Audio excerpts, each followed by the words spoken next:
Hey, welcome, welcome, welcome, everyone. Thanks for joining. Thanks for joining. If you all can hear me, let me know.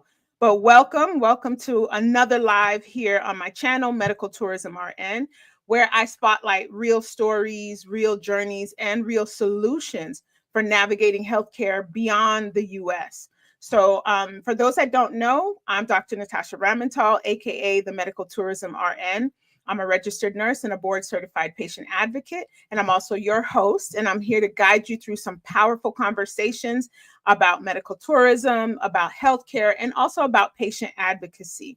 All right, I have another great interview for you today. First, I just want to welcome those who are subscribed to the channel and those who are new here, or if you're watching the replay, welcome. Okay, make sure you put you add your comments and any questions in the chat. Okay, so before I introduce the guest, I want to ask you this, or I picture this.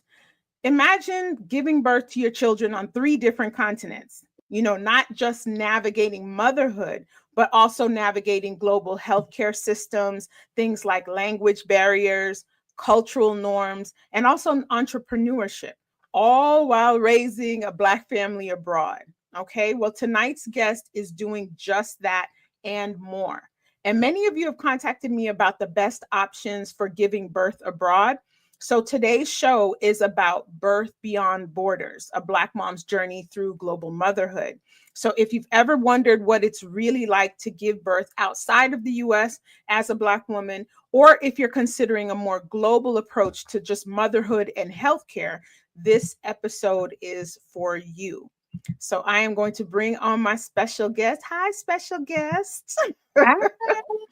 Hello, I'm honored to welcome today's guest. She is a powerhouse mother of 6. She's a wife, a global explorer, and an entrepreneur. So she's given birth in the US, in Colombia, and also in Egypt. And she's also lived with her family in Curaçao and is now raising her children in Egypt, all while running her own businesses, plural. Okay, so let's give a warm welcome to Court Love. Thank you, Court Love, for joining us today. I know this interview has been a long time coming, so thank you. It has. Salam, Natasha, and thank you for having me. I'm honored to be here to share my experiences. Excellent, excellent. So I just want to start it off, share with the audience, who you are, where you're from originally, and then what you do. And then we'll get into some other questions. Okay, welcome everyone. Thank you for joining. I'm Court Love. I'm originally from Washington, D.C. That's my hometown. I lived there the majority of my life. I moved away a couple of times, throughout the years. But, for the most part, I spent most of my adulthood in Washington, D.C. So I'm a proud Washingtonian. I went to school in Washington, D.C., so I love that city. Okay, I didn't know. That's awesome. Yeah. Shout out to DC. Amen. So it was great growing up in DC. As I started getting older, things really were changing. I think things have always been there, but you don't really recognize when you're young. So as I got older and paid attention, I just always had a desire to leave DC. That's why I did move to Atlanta and twice. And, was just always looking for places to go outside of the city. Just wanting something different, a different experience, different environments. So, it led me to just discovering the world. I started really traveling and just seeing different places outside of America. And my eyes really got open to the world. So I really just, took that in, and it's something that stayed with me, just leaving. But in the process, time had passed and I had given birth to 4 children in America. So I really was, in the mode of motherhood. I started a beauty business. Boutique was started as C Cosmetics. And then I rebranded as Boutique, is a vegan brand. And that really, took a lot of patience and crafting and, just getting formulas right. And, it was a great experience, but it took me away from what I really wanted. And that was to explore outside, places to live outside of America. So in 2019, I took a trip to Africa, Tanzania, and it was just a life-changing experience. I got like the best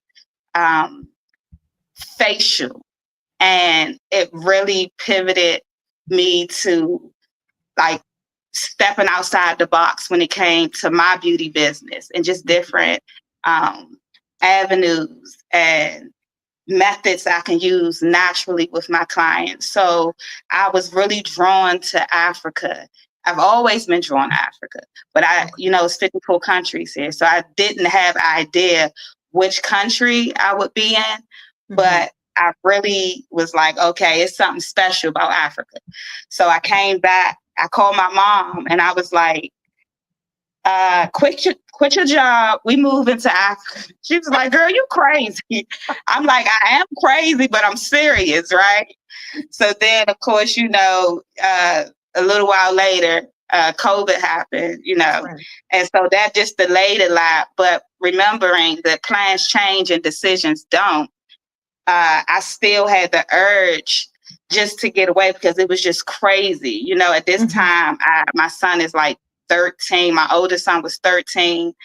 And, I'm sorry, he was 15. So, the environments wasn't good. It just wasn't safe. And if you know better and you don't do better, it's like, that's ludicrous, right? So regardless of what, I still was on planning, preparing, doing a lot of research just about places to go. So during COVID, I'm sorry, I don't know if I could say that, but during the panic, I was about to finish esthetician school. And I was like, I just need a break. So after Africa, I went to Las Vegas, I'm sorry, for a trade show. And I really had that right there was just like, it was crazy because I met a lot of good people that lived abroad and was just ready to do business, right? And then, like I said, whatever happened a couple of months, but I finished school. And after finishing school, my husband, he was going through a little situation and he ended up coming out of that. And while he was in this situation, he was like, when he comes home, we're going to Florida. We're going to go to Florida, just for a family vacation. Sure. So when he came home, what was supposed to have been a vacation turned to a staycation, right? So we were there and stayed. We ended up finding a great condo right on the Intracoastal on one side, and the ocean was on the other side, seeing yachts sailing every day. It was beautiful, right? I was like, I can go back home. This is good. What I look like, So, and if the goal was to like just go somewhere, during that time that we could be by the beach and eat fresh fruits, fresh fish, just not knowing what was happening next. But it was beautiful, until December came, because we went in June. So we still had our place in Maryland. And we signed a 6-month lease. But in December, January, when it was about to expire, it was like 25, 30 degrees in Florida. You might remember how it started getting really cold. Yes. So I was like, oh, this is not what I signed up in January. Yep. I'm like, this is not what I signed up for. But I'm not going back to DC. Not after. You can't go back to DC after being in Hollywood, Florida, on Ocean Drive for 6 months living. What? So we got to figure this out. But, that's what I know that was a lot, but that's what was the start of us moving abroad. So after that is when we made the decision to leave America and Ooh, at the beginning of we're gonna get to 2020. that. We're gonna get Okay. to that. And I want to welcome Eileen and Stephanie. Thank you all, and everyone else that's coming in. Feel free to drop your comments and questions in the chat. That's really good, Courtney. I wanted to talk to you about that because you mentioned you always wanted to travel. So this DC girl just said, I always want to see these places. But then business sent you to Tanzania in 2019. Before that, where had you sort of traveled to before Tanzania? So I had traveled to like the Caribbean, like, of course, Bahamas, Jamaica, Okay. Dominican Republic, China. Wow. I've traveled to a lot of places, but I had never at that point been to Africa. But let me say this, in that trip, I went to Kenya as well. And this was a solo trip. Yes. Oh, wow. So I traveled to Kenya during that time. I spent time in Dubai. So, that whole experience just I had never been in Africa. So at that point I was like, this is where it's at. Everything is abundant. Oh, I But understand. I probably at that point have been to probably like almost 20 countries. Okay. Now that's important because actually you've had an opportunity to see different regions of the world. And that leads to one of my questions. I wanted to start with your journey in terms of how did life take you from the US to Colombia, then to Curaçao, and then now Egypt? I mean, I wanted to kind of hear how you decided on those countries at the time that you did. Okay, so it was really, my husband and I, we both always been on the same page as far as wanting to leave. First, just the DC area, in which we did that. We went to Florida. We were supposed to go to Melbourne, but we ended up in Hollywood. But ultimately leaving the US just for a better quality of life, So around that same time, I was doing business. I had a business partner, and we had pre-tied head wraps. They are called balakas. Okay. And they were getting made in Colombia. They were getting made in Cartagena, right? And her and I, like right before all of the hoorah happened in like 2019, 2020, we had a trip planned to go just, for business. And it got halted because of everything. But, she had already spent a lot of time there. She would always talk about it. So it was always somewhere still that I'm like, I just want to see, I want to go, I want to experience Cartagena. So when, it was time for us to decide, and I was just like, the lease was up, really didn't want to extend and get another lease. When things just are, it's not aligning right. So, that's really not the way. So you just be still, listen to God. So I was like, you know what? Let me look, because I'm great at finding flights, finding places to go, finding things to do. That's a skill I have. Okay. So I went online, and I had known just from coming to Florida and just going different places during that time in 2020 that flights were just great. You could go anywhere, So I was like, let me look at Cartagena. And I did that. And the flight to Cartagena was only like $50 one way from Florida. So I was like, hold up. My husband, he was back at our home in Maryland. So I was like, well, let me and Estrella, which was my 2-year-old at the time, 3-year-old. I said, let us, go check out Cartagena and see how it is, and if it's somewhere that we could live. So I had remembered, the places that my partner had told me to go and to stay. So that's what I did. Like within probably 7 days, I was in Cartagena from that time. My husband, he came, him and my son, they packed up the house in Florida, put everything in storage, and I was over there. But let me tell you this. I had also just found out that I was pregnant. Oh, right? wow. And when I'm pregnant, I have very bad morning sickness. So that whole month of like December of 2019, January of 2021, I was not feeling well. But Oh, Court, we froze. Hold on. Yeah. It's broken up. I do hear you a little bit. Natasha. Yes, I can hear you. You're frozen on the screen, but I can hear you. Uh-oh. Natasha. I'm here. Can you hear me? I can. Okay. Just keep talking. It's okay if it's frozen on the screen as long as we can hear you. Okay. I'm sorry about that. I No, think it's my not. other. Okay. Don't even So apologize. Keep going.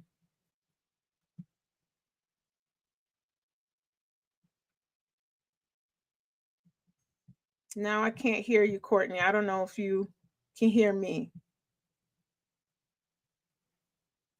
So guys, Courtney is actually located in Egypt. And before we came live, she did share with me that it's been a little bit spotty with the internet and the Wi-Fi and the power outages. And that's simply because it's been more hot than usual. And so what happens is everyone's using a lot of electricity. So in a lot of different countries, you find that that's the norm. You'll have more frequent power outages when everyone is using a lot of electricity. So it's the beauty and sometimes the beast of living abroad. But honestly, the other perks pale in comparison. So she got out, but I know she's going to make it back in. She's going to log back in. And when she does, I'll bring her back on screen. But one of the things that Courtney shares is that so she was pregnant when she decided to check out Cartagena, Colombia, based on one of her friends' recommendations. She's going to finish with that story about how long she stayed there because she actually gave birth in Colombia. And then later, future years ahead, she gave birth in Egypt, where she now is. But between that time, she has also lived in Curaçao with her entire family. So while they were there, I mean, her kids went to school. They were, she absolutely loved that environment and the people and just the village atmosphere. You know, it takes a village to raise a child, and she had a village away from home in Curacao. She really loved it. And one of the things that we will also get into is not only giving birth, but she didn't give birth in Curacao, but healthcare. Obviously, living there for more than a year, she accessed healthcare services. And a lot of times, a lot of my audience asks, you know, or tells me they can't move from the US, even though they desire to, simply because of the lack of healthcare. And I want to make sure that I break this down for you guys so you understand that healthcare is not a reason for you to stay in the US. It really is not. As a matter of fact, it's probably a reason that you should leave because it's a sick care model that's here in the US.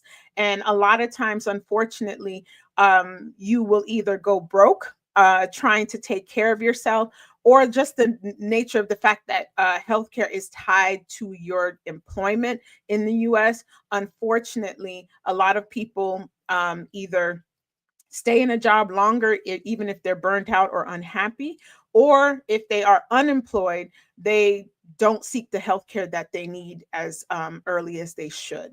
Whereas in other countries, it's a lot more accessible, guys, and it's at a fraction of the cost that you would have in the US. In some places, it's as high as 50 to even 70% lower than the cost of care in the US.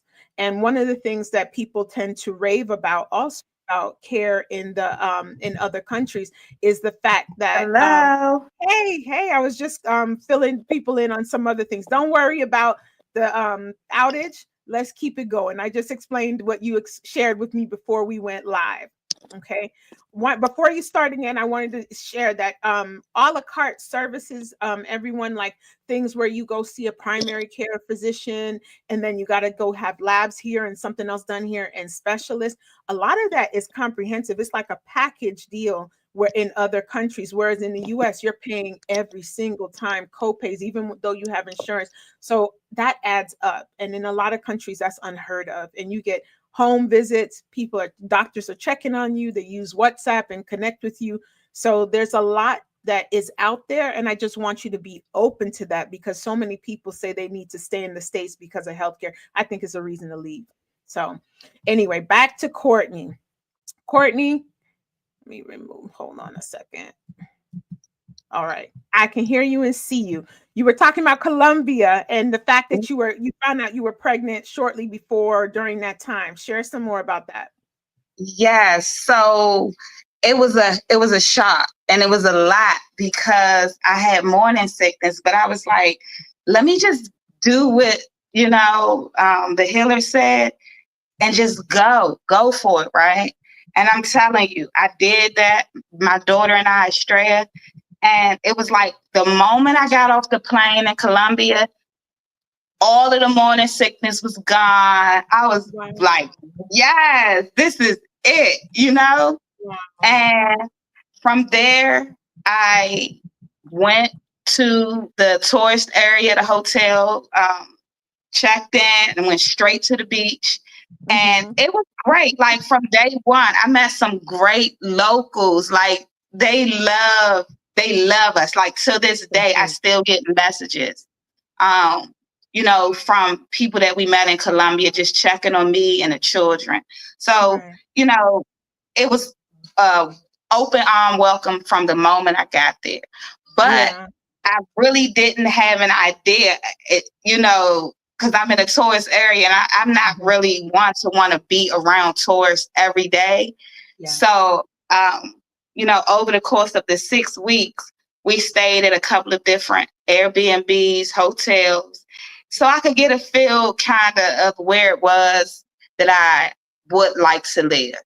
And we finally found the area. It's right by the airport. It's called Crespo. It's a nice residential area, right? Okay. And I asked the lady at the hotel who was helping me to translate, found the place, walked into the park one morning. The next day I moved in. So Whoa. that it wasn't even nothing, right? You were not So playing. at I love all. Cartagena. Me and my family, everyone there is so nice, and I agree with you that you can find a lot of tourist areas. Let me ask you, when you said you got an apartment, how quickly did you know you were going to stay long term, especially since you found out you were pregnant? I knew from the moment, like I knew that was like the launch place. Okay, Wow. so if I didn't want to be in Cartagena, we would go somewhere else. Okay. But I'm like, it was enough. It it it was good enough feeling to be okay. We could be here for a little while. Okay. It was still all of the panic and stuff was going on. So it was still a good place. We had fresh fruits every day delivered. We lived 1 block from the beach. Wow. Colombia is huge. So you have other cities to explore. You have other places, other countries that were close. And it was safe. Like we had a nanny. The kids would leave out at like 8 p.m. to go to the park. Is nothing but nannies, kids riding on skates. Totally different than what I left. So I was like, this is good for now, right? And before we left America, my husband, he's fluent in Spanish. So we have been learning Spanish, like through Duolingo, the kids and I. And the kids were also in a bilingual school before we left America. So it was familiar to them. Even though they didn't go to school there, it was a place, that was familiar, like the language a little bit. Okay. So, I was just like, it was really quick. And I said we couldn't keep going to different Airbnbs. I really need to figure out where it was, because it's not a lot of places in Cartagena to live as an American, as living abroad. So, and then at that time too, because of the panic, the pandemic had just started around that time that you were going. I can only imagine, with everybody not knowing what's going on, it probably was a little bit more difficult. But it really wasn't, because money was moving, but it wasn't moving in certain aspects. So, as far as who was really going to come, who was really at that time looking to rent a place during that time. People didn't know the uncertainty of the world. They're not like, oh, I'm looking for an apartment. So to make a profit every month, that was something that was good. That's why even in Florida, our place was supposed to have been like $4,200 a month where we lived. But we end up only paying half of that because it was the patio and it wasn't being rented. Wow. So, versus when we got to Colombia, the place that I found was a 4-bedroom, 3-bathroom for $600. So yeah, so with that and what it's supposed to be in 1 month, I could have almost paid the rent for 6 months in Colombia. Absolutely. So it's like when you do that math, exactly, the math is math. the math is math. Yes. Okay, so let's talk about how you accessed healthcare while you were in Colombia, because that's the first time you were giving birth abroad, right? In Colombia? Yes. Okay, so tell me how you said, let me just look into finding a doctor, all those pieces, and how was it? Was it an easy process? Was it difficult? I use my resources. So I'm very talkative. Like, if I meet someone, especially if I'm in another country and they speak English, I talk and I just ask and I share. People are very curious about me and my life as well. So during one of those chances that happened, one of the places that we were renting when we first got to Cartagena, it was a lady that had a baby. And at this point, of course, I knew I was pregnant. So I asked her who her doctor was. Nice. And that's how she was like, he's great. He speaks English. He studied in America. Perfect. Wow. It worked out. Called them, made an appointment, and was able to go probably the next day. Wow. So that next day. Yeah. So that was my doctor. So, okay. I want to highlight that for the audience too. Oh, go ahead. Finish. You're saying. No, I just want to say, his office was nice and clean, So it was definitely a yes for me. It wasn't what my prior experiences were like when I go to doctor's visits, but it was still, he did everything right, and that's what I appreciated about my doctor. We're going to get into it because I want to hear that too, your experience. One of the things I wanted to highlight that you said is basically, guys, Courtney basically used her resources. She was resourceful. She first talked to those that she met or knew. And then if you happen to not know anyone or you're not as outgoing, what you can do is look at any social media groups, maybe expats in whatever country that you're interested in or you're in, to find out and say, hey, could anyone give a recommendation of whatever type of physician that's needed? And usually people are very open about sharing that, especially if it was a good experience. So one of the things I wanted to ask you, because you got in so quickly with the appointment, which is great, share what was a little bit different about your experience going to a OBGYN in Colombia versus your previous experience in the US. How can I say this? No vaginal checks. Really? No. Wow. So what were your visits like? They were checking my pulse. Of course, they did sonograms. Yeah. I had, to get blood work done. It was still all of those, as far as, checking to make sure the baby was right, with no illness or disease or anything like that. But as far as the doctor actually touching me, no. Mm-mm. Wow. How your labs, because you said you did labs. I know the ultrasound is probably in the office, but with the labs, did they do that on site or did they have to send you out to a separate lab? Just curious.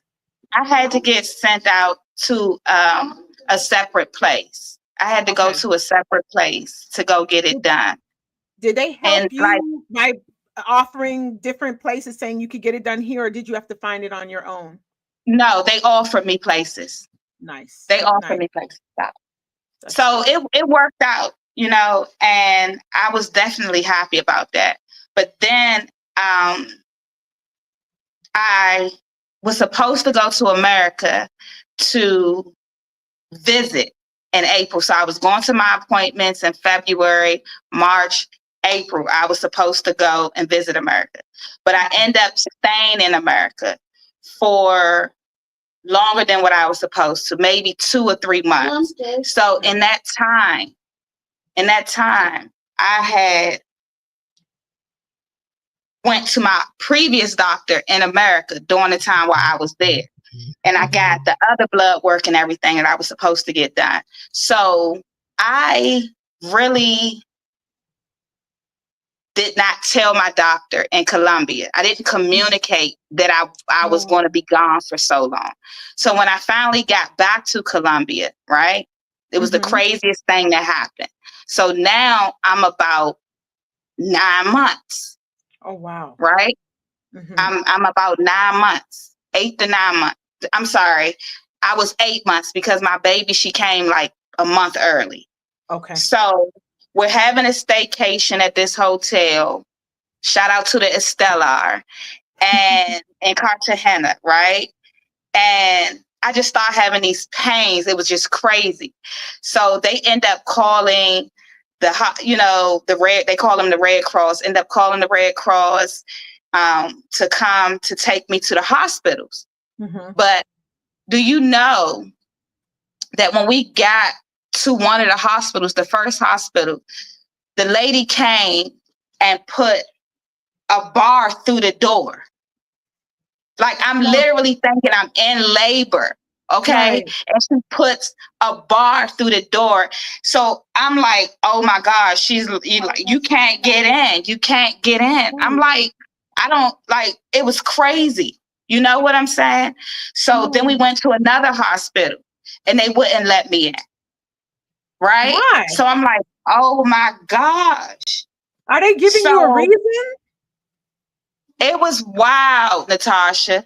So luckily, it was a false labor. So when I finally get back to the hotel, I was just so grateful for the Estelar, though, because they called the ambulance. They made sure that I was good. So I immediately called my doctor. And he was like, yeah, Courtney, you've been gone for 3 months. You didn't tell me. He said, like, especially now during this time, you have to have doctor's orders to enter the hospital now. Oh. So I was like, oh my gosh,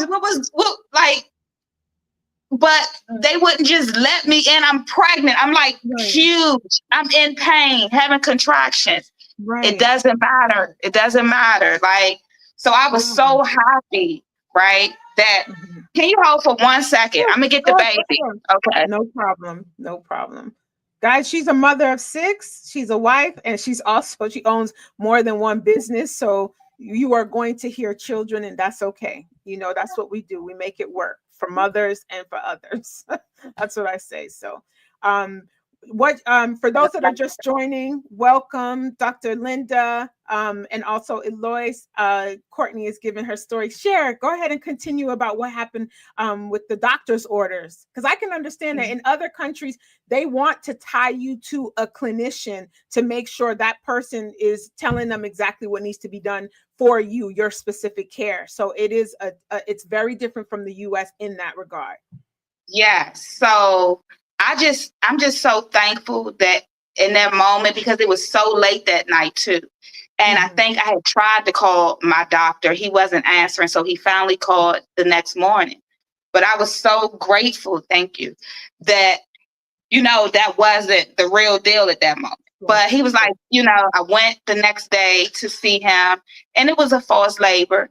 And I believe maybe 3 days later, it was actually the time, right? Wow. So it was like 7 a.m. in the morning. So I called my nanny, and I'm like, it's time, right? And so she get there, and oh my gosh, I be having to count. I'm sorry. Okay. So the time before that I gave birth, I got to the hospital and I was already 10 centimeters. So I kind of wait, not knowing that I'm waiting to the last minute. So when I'm there, it's like a 30-minute and the baby's out, right? So I think that's what happened in Cartagena as well. So I probably start going to labor early, 7 a.m. By 8:30, she was there. We were on our way to the clinic. So the hospitals are not hospitals what we're used to in America. They're more like clinics, 2-floor facility places. So once I called my doctor, he's like, okay, I'm waiting for you here. Well, it was the place that put the bar through the door, that was the hospital that I end up giving birth at. Okay. So I go through, and at this point, like, I knew like the baby was there, right? And it's still the panty. Now my husband is not knowing that he can't go in the room. So he's just like livid. He's going off. The doctor's like, it's okay. So by the time the doctor took me to the back, it probably was 20 minutes later, I gave birth to me, Curaçao. It was a great delivery. The doctor was amazing. You know, it was just me, it was myself, the doctor, and 2 other nurses in there. You know, giving birth in Cartagena, you have to bring everything. Like, you know, I'm used to them providing diapers, wipes, you know, even stuff for me. And even though I wasn't formula feeding, they'll have formula in the heart, just an overload of everything, but not knowing subconsciously that I was paying for that. You know, all this stuff they were providing me in the US. You know, I asked for that. Y'all just gave that to me. They're going to charge me for it. So, you know, which was okay. I knew beforehand that I had to bring everything. And it was great, like I said, that I had the nanny there. She didn't speak any English, but it was good as a translator to be there, you know, in the time. And it's only 24 hours. 24 hours and you out, you know? Wow. So that was good too. Like, I didn't want to stay there. The rooms were decent, you know. It wasn't. It was sanitary. They were clean, but there wasn't a huge room. But it did what it needed to do. I had a healthy baby, and everything went well. We did not settle. I think my husband, it wasn't so after we were about to check out, they wouldn't even let us leave without paying. He had to go to the ATM, I think, because the card machine wasn't working to pay. But it was an easy experience. After, you know, just being in contact with my doctor, it was smooth. I didn't get any more, you know, pushback or anything like that. But it was an experience, to say the least. I'm sure. No, it sounds like it. But, you know, overall, and I think because you had already had 4 children also in the U.S. already, you know, and you're in tune with your body, and when you're pregnant, how it can go, although each pregnancy can be different. You know your body. You were pretty much healthy. I'm curious because one of our viewers also asked, Lois asked, is it 24 hours for C-section patients also, which I imagine it's not. And I did want to ask you about C-section because in the US, they tend to push for it. And outside the US, I know that they tend to not push for it. And I wanted to hear your experience in Colombia. If that was even a discussion, if they talked to you about a birthing plan, can you share a little bit about that? And then we'll talk about insurance also later. Okay. It wasn't a discussion because I've had all of my children natural. Okay. So it was not something that I had discussed with the doctor, but I know that that's surgery. So definitely it wouldn't have been 24 hours and you're out, you know, probably at least 3 to 5 days, I would assume. But thankfully, you know, I've given birth naturally to all my children. That's amazing. That's a blessing. That's a blessing. Yeah. It's good that you brought that up. You said it wasn't even a conversation. You specifically said is surgery. So in the US, it is so common for physicians to push for C-sections that people don't look at it as major surgery, which is what it is. So you really need to you need time to recover, and I mean extensive time for recovery. And the C-section conversation, what's interesting is in outside of the US, those conversations don't happen unless there's complications where it's okay, mommy's in stress or baby's in stress or both. We're going to have to look at that as an option. It's not looked at as, okay, well, let's get it out. You know, in the US, some people are planning based on dates, saying, oh, I want my baby on a Tuesday. We're going to, it's a thing that it has become the norm, but it's not the norm everywhere else, along with breastfeeding as well, which we can get into because it's healthier. It's a healthier option. And we don't shame anyone that does not do it. If you do formula, that's fine. It's a choice ultimately. But I will say this, it is much healthier to do, and it's shunned upon in the US. It's almost shameful if you were doing even what you're doing now, which is beautiful to me. So let's talk about that too. Yeah. Like, this is the most convenient thing ever. I don't have to warm up bottles. Like, I love it. And my baby's getting the best, the Absolutely. best that he could get, all of my children. So, to each his own, but it works for me. And it's a great form of birth control. So it is. It is. It is. yes. And people don't talk about that part either. So it's funny Exactly. you Natural birth control. Yes. Okay. Breastfeeding. Yes. Okay. So tell me this. My last two children, I just want to say this. My last two children, I breastfed until they was 3. Wow. No, that's great. That is great. Yeah. They have you can look up the studies, guys, but those who are breastfed tend to have less allergies and issues because they were breastfed, and it's much healthier. Something I wanted to ask you was, because you had a smooth pregnancy and delivery in Colombia, I wanted to ask you about education. When they were getting ready to discharge you within the 24 hours, what kinds of things did they share with you about, oh, look for this, or if you feel you need a doctor, maybe you had some excess bleeding or something's wrong with the baby, or those kinds of things. What did they offer? And also, did you have insurance? If so, what kind of insurance? International insurance, or did you buy into something that's the local Colombian insurance? Or pay out of pocket? Right. So my doctor, I just remember him coming in the room, and letting me know that all of their after birth tests, that, the checks that they did was going well. The nurses were coming in, pushing my stomach down to get all of the blood and make sure the placenta was gone. They were very attentive. I can say, they took care of me very well for those 24 hours. And I had the nanny there with the baby and just making sure they were doing what they were supposed to be doing.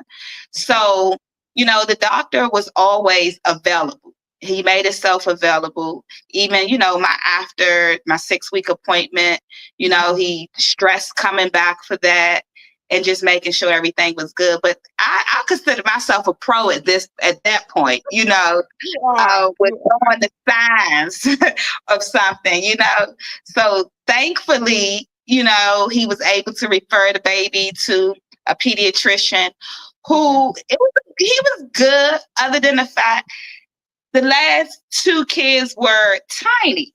Like, even my baby now, he's 6 months, but he's tiny. He's tiny, but he's mighty, and he's not behind as far as development, but he's tiny. So, one would be like the doctors, the pediatrician kept like throwing out as far as giving her formula. And we like, formula? We don't do that. So we didn't. And we just started, I just was continue breastfeeding. And I think I was giving her watermelon juice and things like that, just natural stuff, right? And when she went back to the doctor was like, yeah, you started the formula, she's picking up weight. And we like, no, we didn't start the formula. So, other than him trying to push the formula, it was a pretty good pediatrician too. So I'm very happy about that. 1 second. No problem. I have to change.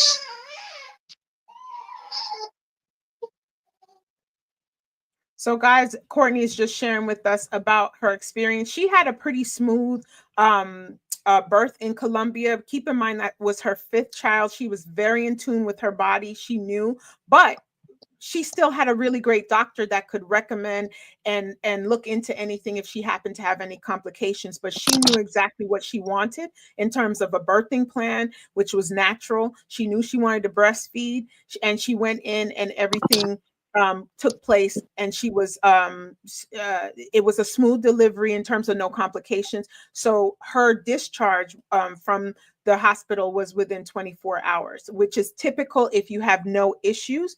But now we're getting into talking about insurance, and she got some education, obviously, about home care and things to look for.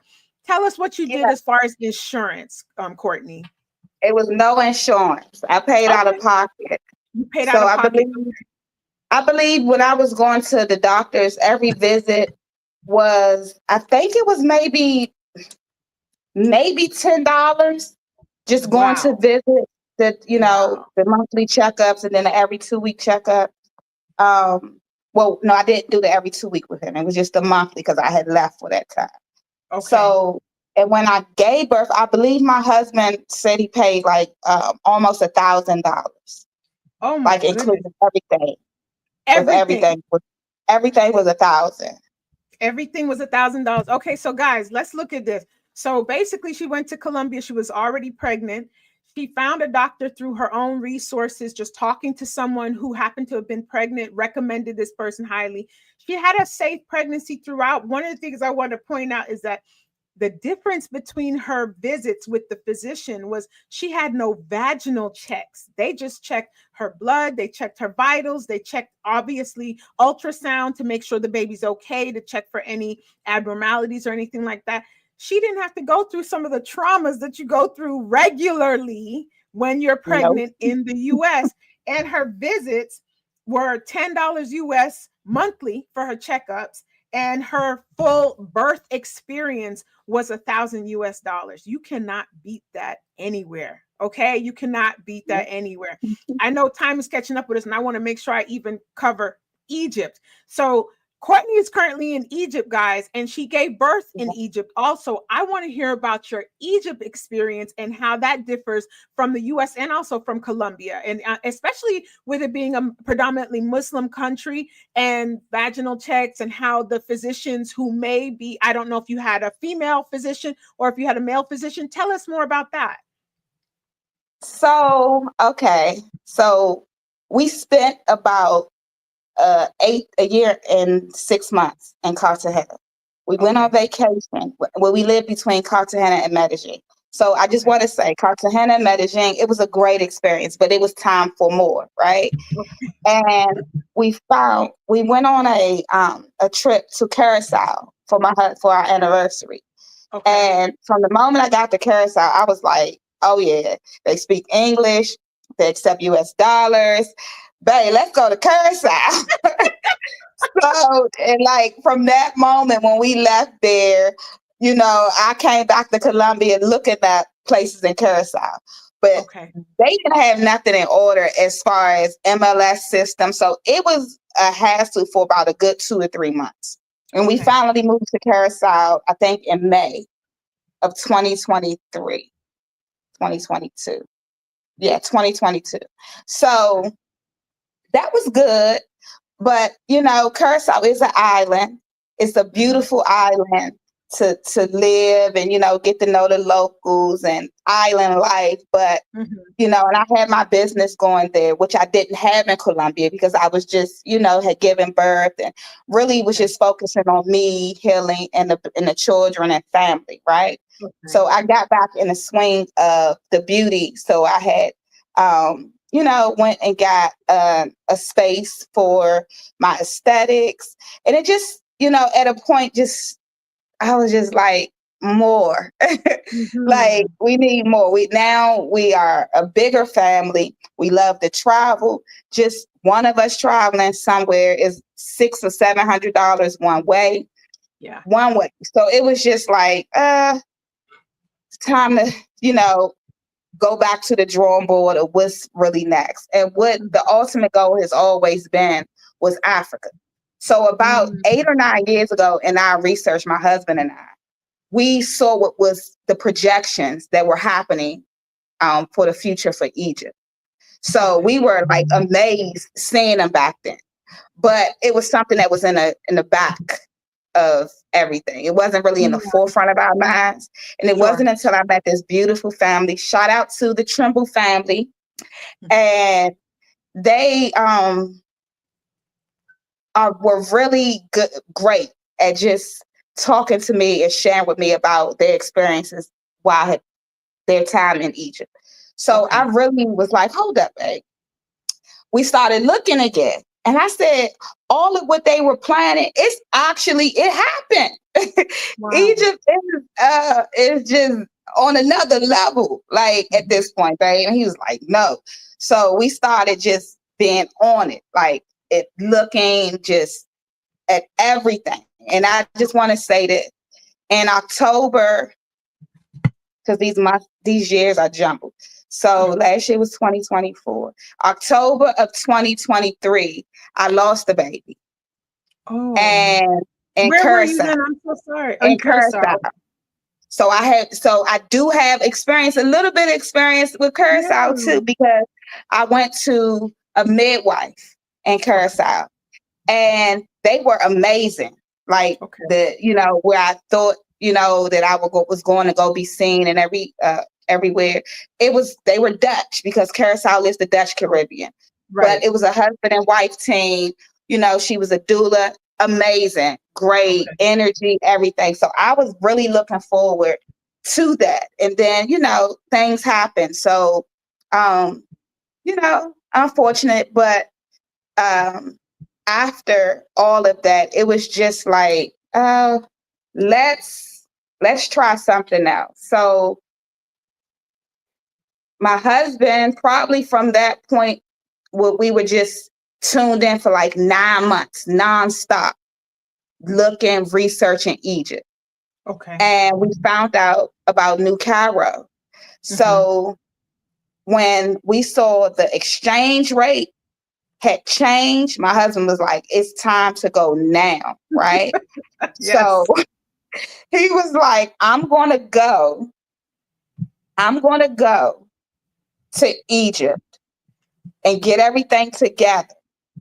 You stay here in Curaçao, pack up whatever so it could get shipped through cargo, or sell whatever you're going to sell. Because I'm good at that. You know what each person is good at. Perfect. Let's do it. And within 2 weeks, that was done. He was gone. Wow. Right? Packed up the whole house, sold everything that we couldn't make use of anymore. And I knew that I couldn't just go, had already booked the flights, for all of us to go. I knew I couldn't just go from Curaçao straight to Africa, because my mother would not understand that. And at the time, she's going off like, you just going to go from Curaçao to Africa, not even knowing I had already booked us coming to DC to spend time to see the family. I would never did that. So I had already got the flights for us from Curaçao to DC, and then our flights from DC to New York, and then New York over to Rome and to Egypt. So that was already done.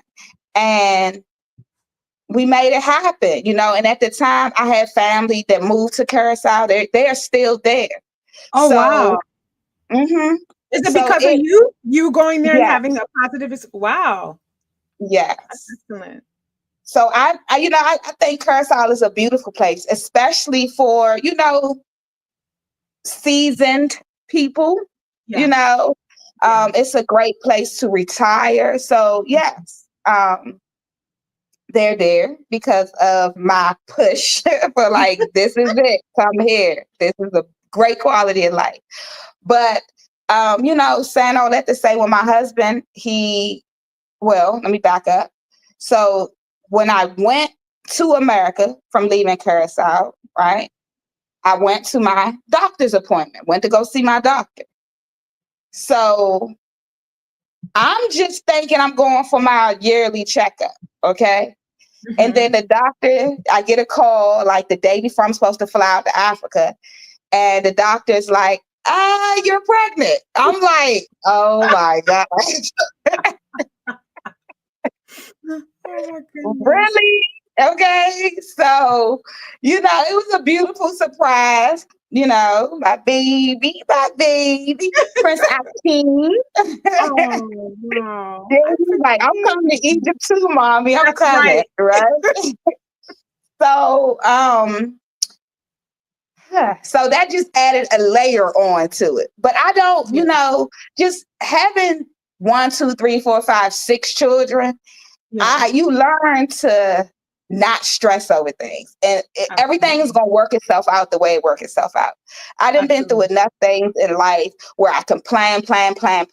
And then to no fault of my own, those plans change. Right. So Yeah. I just learned to be flexible, adjust to Mhm. whatever it is, because if it's for me, it's for me. If it's not, it isn't. So, okay, God, this is what you want for me. Cool. Let's do it. Right. Yeah. And we came here with, in mind that, okay, let's see what Egypt is, because Mhm. everybody know Egypt for one thing, which is the Pyramid. pyramids and all of Yes. that. But I'm a traveler. I'm not really a tourist. So I like Right. exploring other places, the local Yeah. places that people Yeah. may not be privy to, of knowing that it even exists. Yeah. And You that's can how we found experience about, it. yeah, Yeah. New Cairo. So that's where we live at. We live in New Cairo, which is a huge city It is. I've located been. in Egypt. I've And it's been. amazing. It's Yeah. modern. It's everything that I need for a That's good. great quality, of life. And being in the city that we were in is called Medinity. So it's Mhm. like a gated city inside. Okay. So New Cairo is it's a city within itself, but Right. it's cities within New Cairo that are huge. So we Okay. lived in a gated city. We lived in a gated city called Medinity. So it had everything you needed there. It's about 2 million people that live in this city. Wow. And it's like, you don't have to leave if you don't need to leave. But Sure. it's further out, right? And, they have medical places there. So once again, one day I was going to get henna, and it was a lady there with a baby. And I asked her about her doctor. And she Mhm. sent me, she's like, oh, the doctor's right here, right? Okay. And I was like, perfect, you know? So went that night, made an appointment, because I ended up slipping. I slipped that day. You slipped and fell? I slipped and fell. Oh my goodness. I didn't even tell my husband, right? Because I Wow. didn't want him to panic. But Yeah. it was by the grace of God that same day, on my way to the henna, I slipped. And I met her at the henna place. She spoke great English. So I was Mhm. like, okay, let me call the doctors. I made an appointment the same day. I went that night because Egypt doesn't open until nighttime. Yeah. Like, It's a everything come different. alive at night. So Yes. you go to the Yes. doctors at 9 o'clock at night. You don't go to the doctors at 9 o'clock in the morning. Doctor's Right. appointments are at 9 o'clock at night. You know, any type of anything you need health wise is at nighttime. All in the So I evening was and like, night. okay. Yeah. So I went, the doctor he's a very popular doctor because it was busy and he spoke English, Dr. Okay. Muhammad. Um, Dr. Muhammad. So me and Dr. Muhammad were good until we wasn't good. Let me just Uh-oh. say that. Okay. Yeah. You have to explain. Give us details. Okay. All right. So I was going to Dr. Muhammad all these times. Okay. Every month doing what I'm supposed to do. Going, he tell me to go get lab work, then I go do that. So there's one particular time supposed to go get lab work. Now, I do. He tells me that I'm anemic. He said I have Okay. severe anemia. This is what he sent me. But Mhm. at this point, I'm going to him every 10 days. So he didn't send any doctor's orders or anything along with that. And as a Black woman, they've always told me that I have anemia. Sure. I have low iron. So I'm like, okay, I'll just eat more greens, you Mhm. know? So I didn't think anything of it. I figured if it was something that was detrimental, he would say X, Y, and Z, do this or do that, right? So I get to my appointment and know that next time I'm supposed to saw him. And he's super mad at me. He has an attitude, you know, because he's like, you hadn't called me and got the prescription for your IV, for your iron infusion shots. And I'm like, well, you didn't call me to say that I needed to do that, right? Sure. I don't know that that's your procedures when a person has low iron. So I'm like, I'll just eat greens.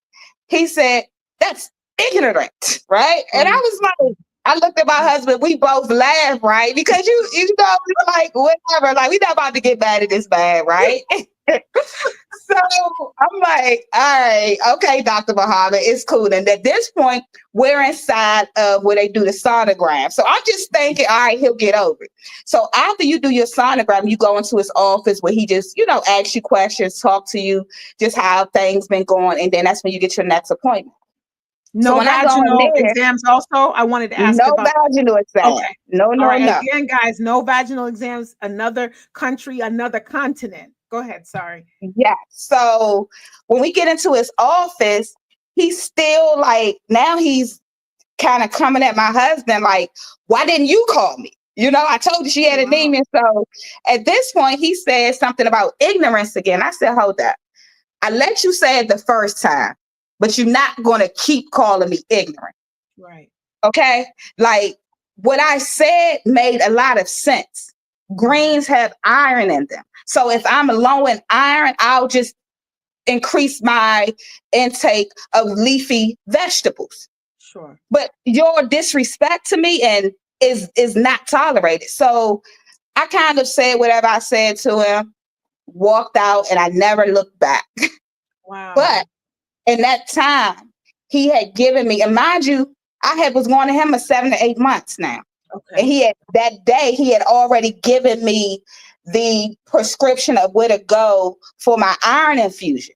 So he wrote that up, and I was like, okay, I'm gonna go get this done, but I'm not going back to him because I don't like it. Even though it was out of sheer concern, you don't talk to me, a patient, a woman. You don't talk to someone like that, right? Yeah. So I'm like, okay, whatever. God will make a way, and He did. So I called, which turned out to be a hospital located closer because where his office was really close to us. Well, where he sent me to go to get the iron infusion was a hospital that had doctors' offices inside of it, which was like 2 minutes from my house. I had no idea it was a hospital right in the compound of where I live, right? Okay. So, and just so happened, the new doctor name is what?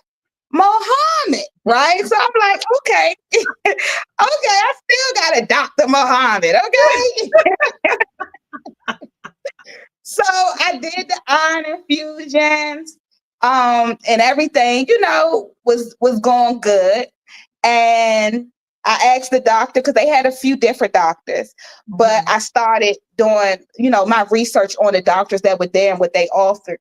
And Dr. Muhammad has a doula. She's so sweet, so nice, and she was really just real helpful as far as with me wanting to do a water birth and everything like that. So that's what we were setting up.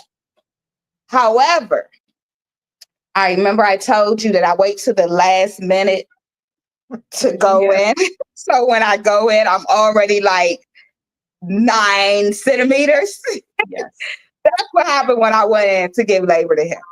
I was already 9 centimeters. So it's like, Courtney, we don't even have time to get you that. Like, why didn't you call earlier? And I was in labor since that morning I woke up. I told my husband, okay, let's go to the mall. So I walked around, we went restaurant shopping. I walked as long as I could. Yeah. And by the time I got to the house, it was just like, okay, it's time. So I took a bath. This is a seasoned mom, you guys. Remember, she's a mother of 6. That's the only reason why this is okay. She knows her body to a T. Yeah, right. I'm like, all right, it's time to go. Call the Uber. And because I knew it was only 2 minutes away, on the way there, I'm calling my mom, like, Mom, it's time. I'm about to have a baby. So, I call the doctor. He's like, come on, I'm waiting for you. So get in there. And because they probably not used to a woman being that far dilated, right? Sure. So they just telling me, oh, go over there, have a seat. We're going to get everything. I'm like, no, like it's time. Right. He's coming. So they went and checked me. They like, oh my gosh. So they start going to get the operating room ready. Everything was just chaotic at that point. Like she's really about to have a baby. The doctor come in like, Courtney, like, what do you wait for the last minute for? I'm like, I don't know, So, They took such great care of me. Oh my gosh. I love Egypt. Let me Oh, just say that. Let me good, pause and give Egypt some praise. I love Egypt. No good. place is perfect. You will have pros and cons, and I expect that with anywhere. And I don't want Absolutely. anything to be perfect. Long as Absolutely. it could be good for us and we can work through things, that works for me. In Yeah. Egypt, it works for myself, it works for my family. I love, even with what went on with me and the first doctor, he was only upset at me out of Out of sheer concern. concern, Yes. you And I know? was going to ask So you about that because with that, even it was obvious it was out of concern, but also did you think it was cultural? Because a lot of times doctors, they're held in high regard in a lot of other countries. So he's probably thinking, whatever I tell you, you should be doing. And you came at him with your own knowledge of, hey, I could do this through leafy greens. I don't have to do it exactly that way. Plus, he didn't exactly inform you. So do you think it was a yeah, little bit cultural too? I think it was a lot of culture. Okay. He probably never met anybody like me before, you know, that even would have responded and said that I really meant what I said, you know. Sure. I'm a holistic person. So Right. even before you try to say, okay, take a pill, I'm gonna say, what's the natural way I can do it? That's just who Me I am, too. Me right? too. I love So that. I think that had a lot to do with it. Okay. Um, but even through that, you know, he had a lot of clients. He was a caring person. He was a Hmm. caring person, but he was about his business. Let's just say that. It Okay. wasn't really so much cared about Courtney, like the patient. Hmm. Okay, he cared about the patient, but more so not me. I don't Okay. know. It was like the money. Long as I do what I'm supposed to do and get my money, I'm good. It was nothing sentimental, nothing. It was strictly this by the book, everything. But Yeah. whatever. What more did I just wanted somebody that was going to see me, that understood Hmm. medically how to uh, deliver a baby, Right. and someone that just a clean office. All those things checked off the list. So I was good with that. I was good with even him being just a straightforward person. But the new doctor, Dr. Muhammad, he was super different. Like he actually, called, checked up Oh, his wow. doula. Like he was so nice. He actually taught and um he went to school in America as well. I think in Okay. Washington, D.C. or New York. So Okay. and he spoke great English. He was just so much better. So I'm grateful I did. Dr. Muhammad did. The second one did deliver the baby. Let But me ask you, as far as a doula, it was that an option with every doctor or no? no. Okay. He had All right. It was just with him. And when I started Googling the doctors that were at that hospital and I looked him up online, I saw that he had those services. I was like, okay.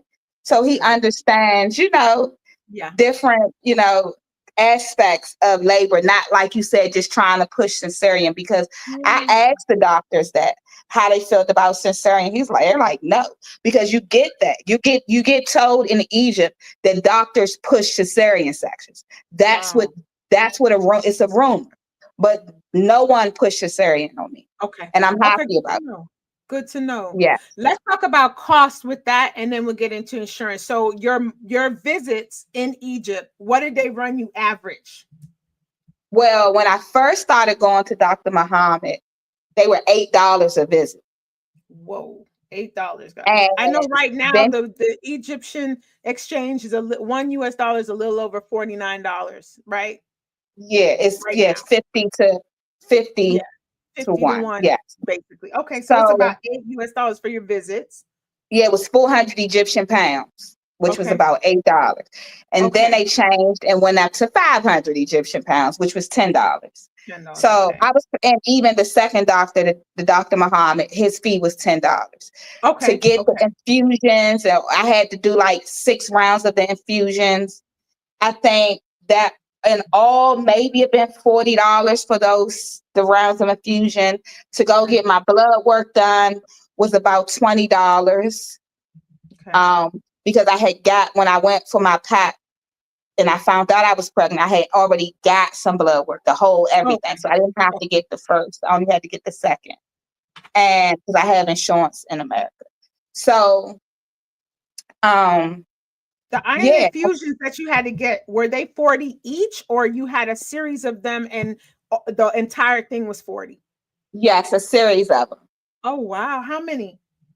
6. Six so I had to do okay. 3 hours. 3 hours each time I go in.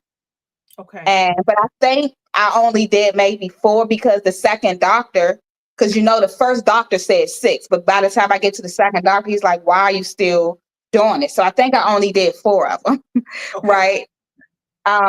And it was great. And I think my husband, to give birth, I think he said like $400. Oh my goodness. $400 for the delivery. And now, okay, let me tell you, at a real hospital. Okay. Operating rooms, your own room. They do the whole balloon display outside the room. Yeah. I had maybe 10 nurses in there with me. Wow. Like, they took care of me. My husband could be in there. My mom and daughter were on live. The doctor, it was a beautiful experience. The doula, she was right there beside me, really helpful. So I couldn't have asked for a better birthing experience. That is nice. And no complications for him? He's so good. Thank God. No complications. Yeah. Okay. Well, how long was it before they discharged you? Was it 24 hours or longer? 24 hours. See, another 24 hours, guys. If you are healthy and have a complication-free birth, and if it's natural also, you typically are out within 24 hours. What they did all the teaching, the placenta and all that stuff at the hospital. So that was the thing I regret, because he did ask me. He asked me, and this is literally after, right after I gave birth, because I had in my mind I wanted to keep the placenta. And he asked me, do you want it? And I was like, yeah, I want it. And then he did like this and showed me. And I'm like, I don't want that. But just think about it. Like, why would he show me at that moment? Yeah. In that way, like, if I said I wanted it, I said I wanted it. Right. And it was afterwards that I was like, oh my gosh, why didn't I keep the placenta? So that's something that I do kind of like regret, is not keeping his placenta. But versus anywhere else and all of my other pregnancies, births, no one has ever asked me, do I want to keep it? Really? Never. Wow. In the US, I've been asked for the 3 births that I've had, but it's at a cost. There's some company, third party, whatever, and it's expensive. It was free too. Let me say that. It was free. Wow. It was no cost. That's amazing. That's amazing. How they gonna charge us for our placenta? Listen, that's another thing that I see happening here versus everywhere else. When you talk about in the US, every single thing is at a cost, right? Yeah. So it's interesting. I wanted to ask you something about race specifically. Did you feel like you were supported as a Black woman giving birth, both in Colombia and also in Egypt? In Colombia, it was definitely a cultural difference, but I don't feel like it was any prejudice. It's just like, when you're not used to certain people or certain, lifestyles, it's like, okay, this is different. But I don't think race played a part. Okay. Maybe a little bit with Colombia, because maybe if I was Colombian, they probably wouldn't have put the bars through the door if I could speak, Spanish, and it probably wouldn't have been that kind of experience. Yeah. But overall, my nanny was great, and in Egypt, every race is here. You got it is a majority Arab country, but all of religions are practiced here. You see all races, and it's a lot. So I went we have a not Facebook, WhatsApp group. So I went and asked a lot of the women that had given birth here about their experience. So it's not even just about giving birth. You have to also think about the process after the birth when you're abroad, like going to get the birth certificates, getting passports, and it varied. In Colombia, it was kind of easy. Okay. I mean, kind of. All I had to do was make an appointment and go to Bogota, Barranquilla. But in Egypt, you have to go within a certain time.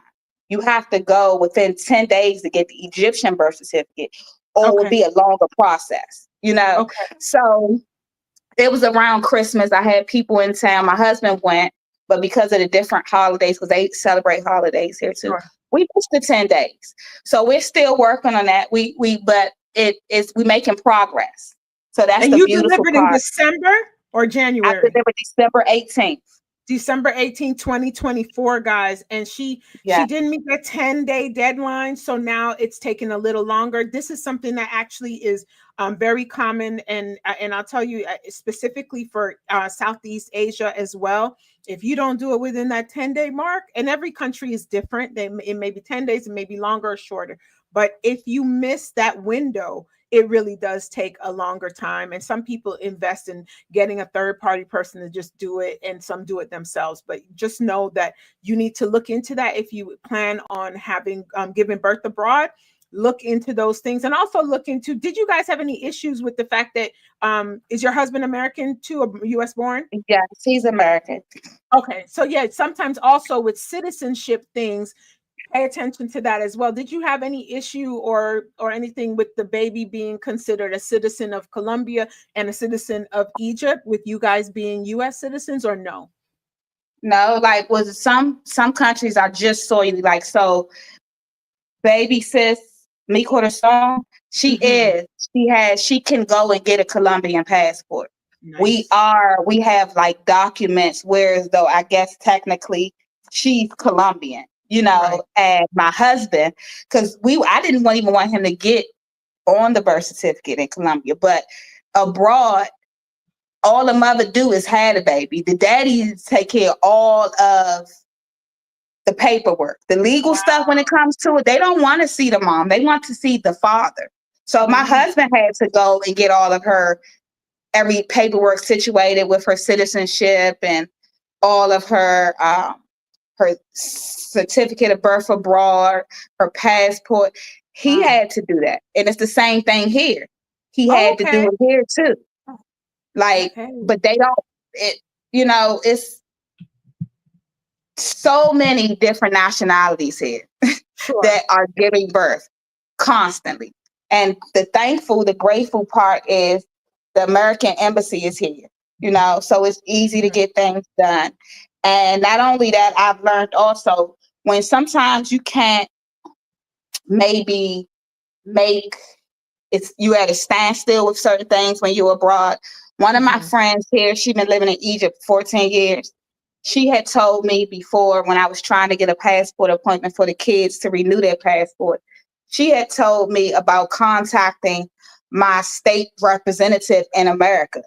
I had no clue, and sure enough, I contacted them on a few different occasions, and they, contacted the people here in Egypt for whatever the issue was each time, and to help resolve the issue. So you definitely could reach out to your state's representative if you're abroad and you have issues with so many different things. I just want to put that FYI.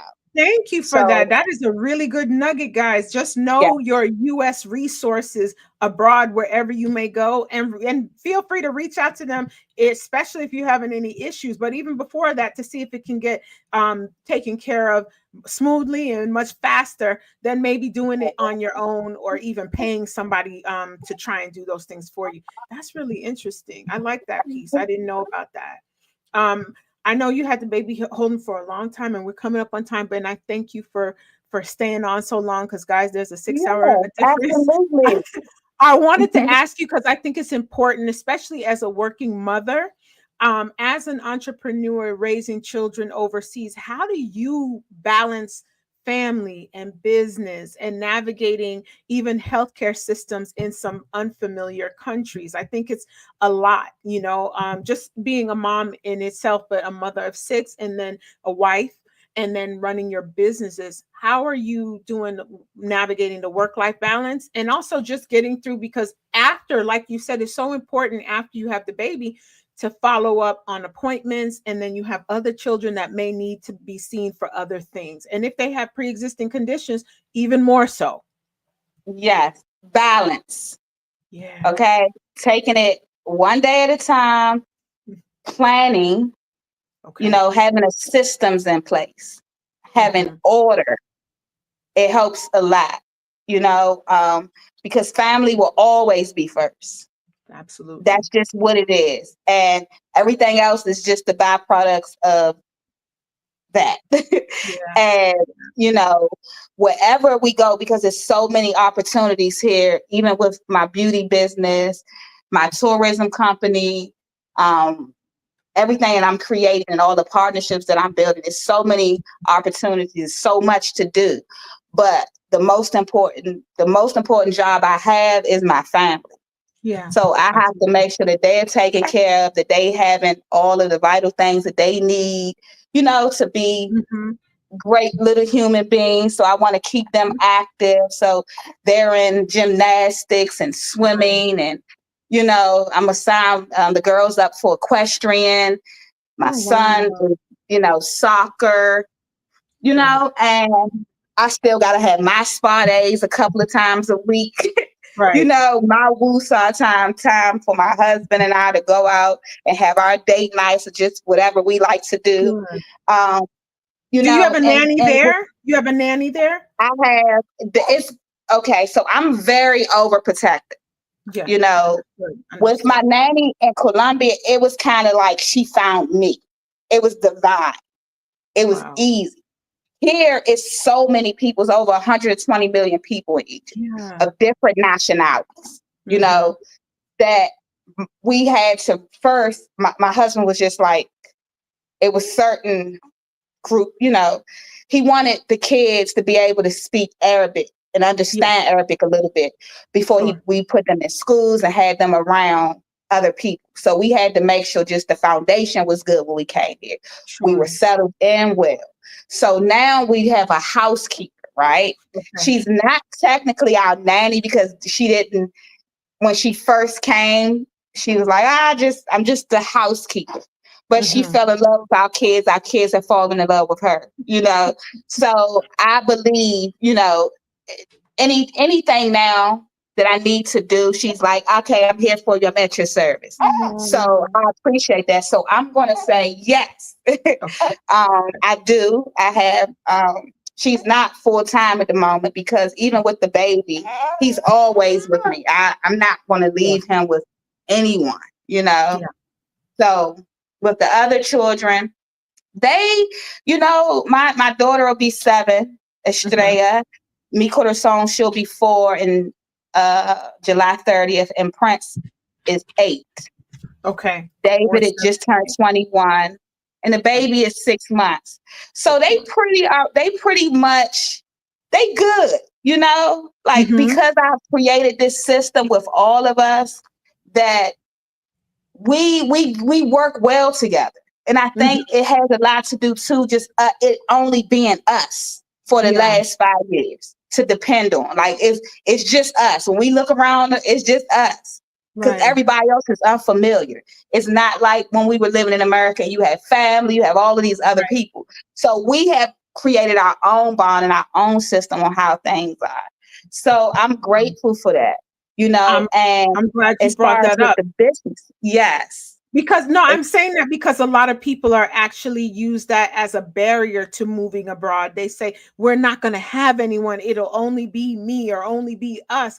And you may be leaving other family, but it strengthens your own family ties as well. It is only and it really has. And I do want to add this about Egypt, which I didn't really have in Colombia. In Curaçao, I had it sort of, was the home away from home family. the family that settled abroad as well. They were in the countries. Colombia, I really didn't want it because I didn't really, it was really about just staying in my shell. I barely went outside unless I was going to the airport or the beach or a mall or something. Okay. But in Curaçao, it was more of not so much the locals that lived there, but the other expats, like from other Caribbean places. They welcomed us with open arms. I met some beautiful families, some beautiful people. And I'm so grateful about that. The people I met in Curaçao that are now like family to us. But in Egypt, we have a community. I have my friends that have turned into family here. We get together with our children, with our couples things. We're planning trips together. We have a great bond. We are a great support system. We can call on each other, and it's been proven that we can depend on each other. And I'm grateful for that bond that I have here in Egypt. So, and that's why I say Egypt really does feel like home. It really feels like home. Yeah. No, community is really key. I don't care where you go and how beautiful or nice it is. If you don't have a community that is whatever it is you're looking for that's important to you, honestly, I don't see people being happy in that place very long. Exactly. It doesn't matter. You can't. It doesn't matter. You can't. Yeah. It's like you're gonna just be. It's a search, and especially, sometimes you have to step out. Out of your comfort zone, because outside of your comfort zone, it's a lot of great, wonderful, experiences, people, moments that you could be missing just by being so shut off and closed in. So I'm glad at the connections. I'm glad at the people that I saw them posting that they were in Egypt. And I was like, hey, my husband and I, my family are here now, and we're like locked, Yeah. And it's just really about being able to build a community. Yeah. Because that's what Egypt is missing, in my opinion. That the real community, the real places like everybody else have, like the Asians have their own places. The Ukrainians have their own places. The Sudanese have their places. The Syrians have theirs. So where's the American place? Why don't we have that? Right. And that's in a lot of countries you go to. You can't even go and find an American restaurant, but you have a Chinatown. It makes no sense. Yeah. So You're right. It's too many of us here not to have certain things. So I'm like, all right, let me plan it, let me create it, and they'll come.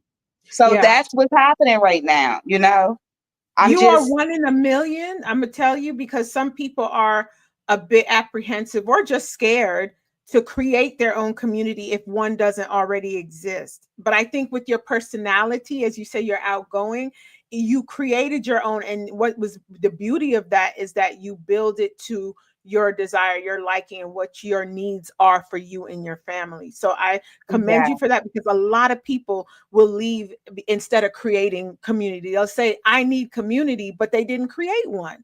And you're just going to be in a search forever. You're just going to be in a search, a constant search. But my husband, he told me a great quote: you build it and they will come. There you go. You build it and they will come. So that always stick with me. And because I see it happen in real time. I'm seeing it happen all around me here in Egypt, where in a year ago, certain places didn't even exist. Now people live in these places and they're building and building and building. Constantly things are happening all around us. So, I'm glad that I'm not somewhere where I could be content. And those in Curaçao, you could become content living on an island. Like, oh, this is cool, the island life, flip-flopping it. No, not for someone who desires more, who's a visionary like myself. It's cool. It's cool to have an island house, but to spend all of my time there, I gotta go. I got things to do in the world, and a level that I want my kids to be right there experiencing it with me. Sure. I'm not just trying to have these experiences alone. Not even just my kids. I want my family. Right. Because what good is it if you only know about it? Yeah. What good is it? Yeah, it can be if others shared. can't experience it, you know. Absolutely, So absolutely. that's number one for me.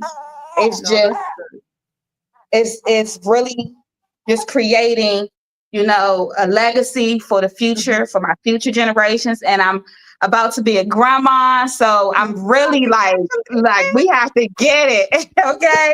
Congratulations. I'm Thank so you. My happy for oldest you. baby, Rose. Yes, she's Oh, expecting. We just found out what I've been to. It was a girl. But yeah, so it's a lot. It's a lot that's that's going good. on. That's So good.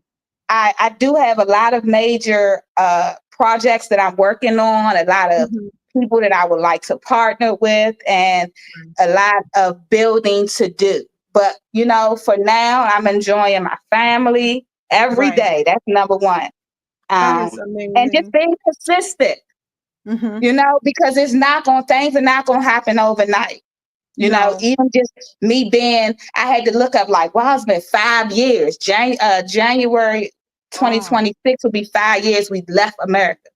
June Wow. 27th was 5 years we left DC. So Okay. I'm like, wow, like it may doesn't seem like it, while you're doing it, but when you look back over time, you're like, wow, we done did this, did that, we lived here, we done got birth twice. We have all of these different experiences. So that's the beauty of living and not It just is. existing. You know what I'm Yes, saying?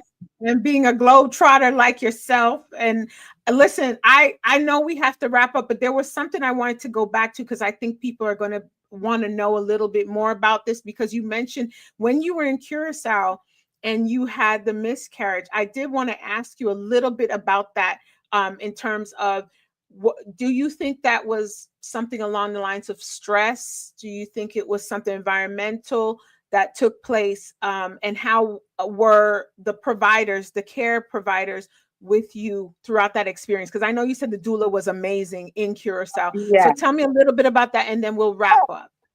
Yes, it was a stressful time around that time. It was a lot Okay. of just different things happening. So I do think that stress played a major part in it, right? Okay. Okay. And when I went to the doctors, she was just because I had never experienced that before. So, Okay.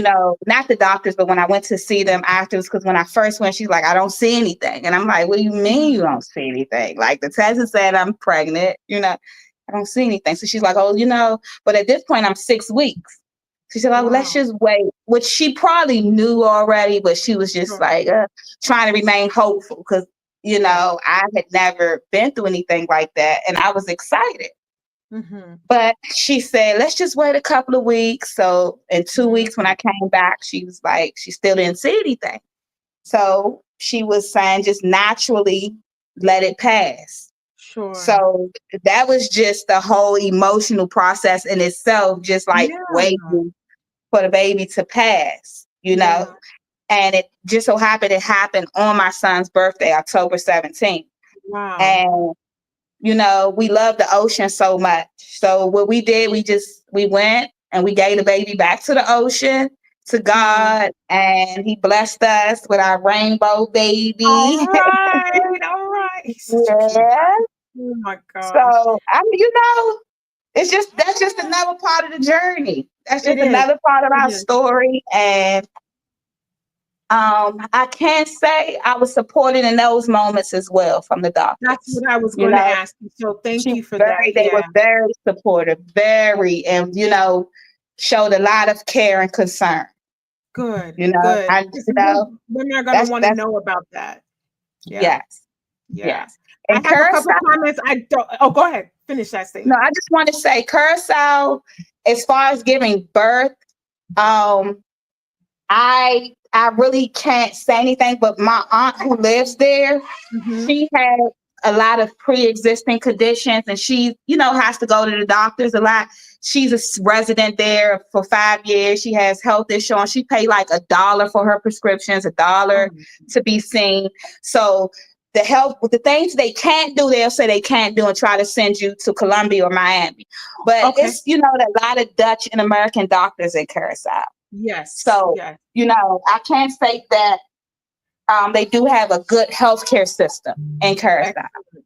Excellent. Thank you for sharing that. I want to share some of Yeah. these amazing comments with you because everyone is inspired by you. Crown Vic says, so Oh, inspirational. And I think this is one of your family members. It says, thank you, Dr. Natasha. Good job, Courtney Love, Auntie L. Auntie L wrote that. Earl oh, Mark said, very informative. That's actually my father. Thank you, Daddy. And then Crown Vic called you a superwoman, which I believe you are. thank you. And then your daughter, I think, said, yes, I love you, mommy. I love you so much, mommy. And Mr. C is my mommy. Nuclear Visions. That's the name that came up. Oh, that's my kids. My husband must got the kids on. Oh Oh, my that's nice. That's God. so sweet. That is so sweet. So yes, they're That's supporting Prince you in here Australia. in the chat. They are supporting you, and everyone is so thankful Yes. to you, as I am as well, for you being so vulnerable and candid. My last question to you would be, what advice would you give to other Black mothers considering giving birth abroad or relocating their families for better healthcare or just a better lifestyle? Do it. And if you need help, contact me, okay? Because I'm a trailblazer when it comes to it. Don't wait. I love It's a it. great quality of life, cost of living, but most importantly is the safety, the peace of mind that you get, in certain places. And I can say that alone trumps everything, to be able for my kids to just be children, don't have to have so much trauma on them and stress, and not so much because of the outside, but inside of the parents stressing because of certain things that are happening in the world. And it trickles down to the children. So a lot of that has been X'd away from us. And it's a journey. Nothing is perfect. It's not going to be any times where, okay, things will go good, but you got to expect other things to happen. And when those things happen, it's just a pivot to a greater direction ahead. Don't get discouraged. Like I said, plans change and decisions do not. So you make a decision and you stick to your decisions that you make, and you ride the wave. You ride the wave and you stick at it, and before you know it, it'd be 5 years. You done lived abroad. Now you in Africa, Egypt, living your life with your family. Those are the results, the real results of just doing work consistently. So if it's in your heart, if it's because everybody can't do it, right? But if it's in your heart to do it, go for it. And it's over 200 countries in this world. If one country, I always say, Colombia was our launch pad. Yes. Okay? Curaçao is where we coasted at. And now we're at our destination in Africa. And I get asked a lot, so how you going? Because everybody just assumes if you're somewhere, you just got to be in this place forever. No, for right now, this works for us. For right now, Egypt is home. I'm loving it. But that's not to say I won't go and spend 3 months in Thailand or Turkey or Cyprus or wherever. Like you do not, just because you are in one place doesn't mean you have to stay there, right? It's so many resources available. So many people that are willing to help you if you're willing to help yourself, right? You can't just expect handouts and people to just give away information. Like, I don't mind sharing information, right? Use me, don't misuse me. But if you're not going to use the information and do something with it, you wasting my time. I got 6 children, a husband, myself, a family, businesses. I don't have time just to sit and, and be idle just with people that are not serious about life and their life and just making moves, getting ahead. So it's definitely something that you can consider. But like, look at me. Like, I knew that I wanted to leave America for a long time, but I didn't plan. I didn't actually plan that we were leaving America on January 21st, 2021. Right. That was never the plan. That happened within 2 weeks. And it happened, So anything is possible. The word itself says I'm possible. So don't get discouraged, you all, use all of your networks. Like Natasha said, it's so many groups on Facebook. They have a lot of resources on YouTube, TikTok, any question you have. Now you got ChatGPT. So it's no excuse, for No. you to be in the blind about things in certain places because there's so much information available, which was not even available 5 years ago when I started. We did not have a me. We didn't have someone there to tell us the way. Right. I ask people a lot of times that I know, I'm like, how many people, right, out of all the people that I know, I'm like, how many people do you know that left America with their family without a job? They're going to a job and without being in the military. Mm. And they're like, not many. I'm like, I'm like 0.01%, Yeah. of a whole bunch of people. So this intellectual property is worth something, Yes. and I would love for more of us to be here. And when I say here, I mean Egypt. Yeah. When that's a whole nother story. But Egypt is amazing. And if you would like to visit Egypt, I'm definitely here to assist you in all of your travels. Yes. I was going From to do that. I wanted solo, to.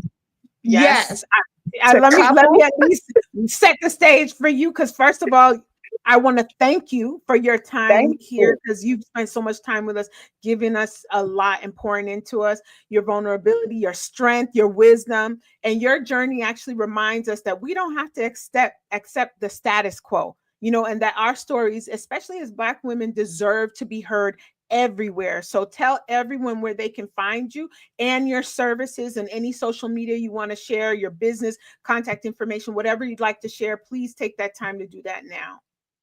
Okay. So thank you. Thank you for having me, first of all, Natasha. It was a pleasure to be here.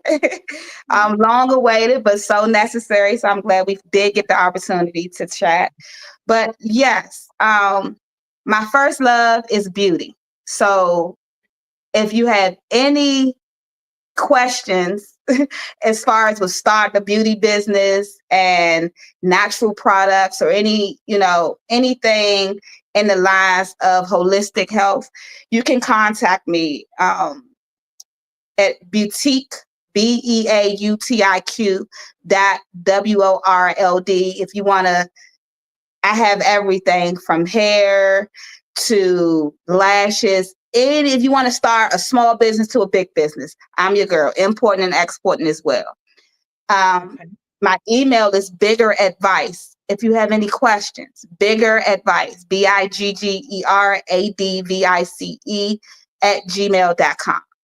And I'll put all of this in the description, guys, so you have that. Okay. Yes. Keep going. And finally, it's boutique tours, where I specifically cater to Americans, because I think I have a good idea of the American standards when it comes to traveling, and especially here in Egypt, because it's a range of the what you can have as far as accommodations and experience, right?